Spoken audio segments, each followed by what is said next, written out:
Did you hear about RailTel? Their stock jumped like 7%.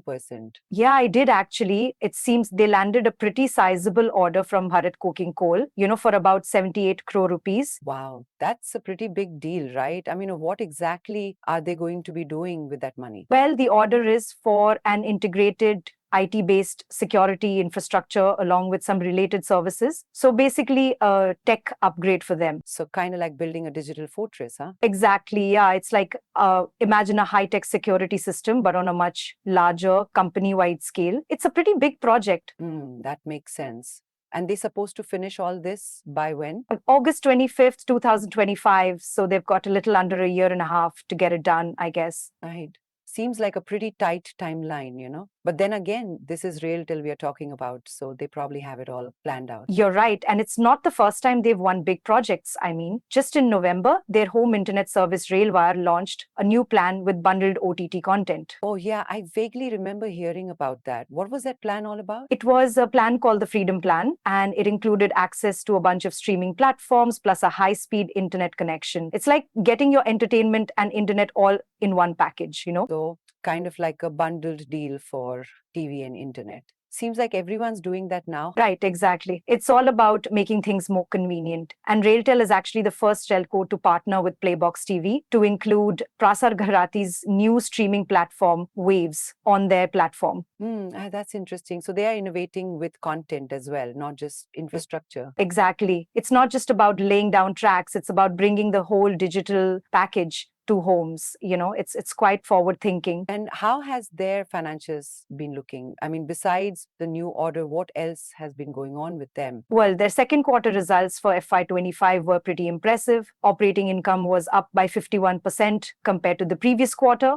and profits went up quite a bit too. Wow, a 51% jump quarter on quarter? That's pretty big. Yeah, they reported an operating income of 844 crore rupees. Their profit after tax rose to 73 crore in Q2. So it's been a really solid quarter for them. Well, it's no wonder their stock price jumped then.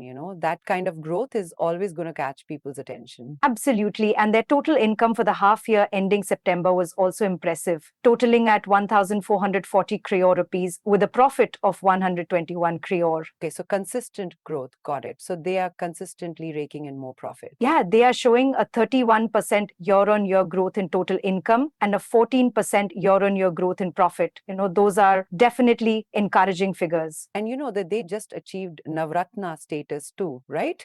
What does that even mean? Right, yeah. It's a really prestigious status for a public sector company.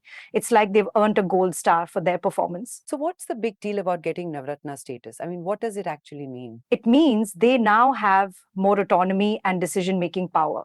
It's like instead of being a kid asking for permission, they're now more like adults, making their own choices. And so, I gotcha. So more freedom to operate and grow, huh? exactly. And with a robust order book of 5,254 crore rupees, they are quite well positioned for future growth. They seem to be making significant contributions to the nation's digital landscape. Seems like they are on a roll. Well, good for them. And what about their stock performance? I mean, did the stock market notice all this? Definitely, the shares have risen 21% in the past year. It's like the market is finally catching on to their potential. Yeah, I'd say so. So what do you think? Is RailTel a good bet for investors right now? Well, with the new orders, the growth in profits, and that Navratna status, they definitely seem to be headed in a positive direction. But it's always wise to do your own research before investing. You are right. Always got to do the due diligence. Thanks for all that info. That's been really insightful. No problem. So, what do you think? Does all this make you want to invest in their stock? After all that, I'm definitely going to have to take a much closer look. So maybe you should too. Maybe I should. Well, this definitely made me think about a few things.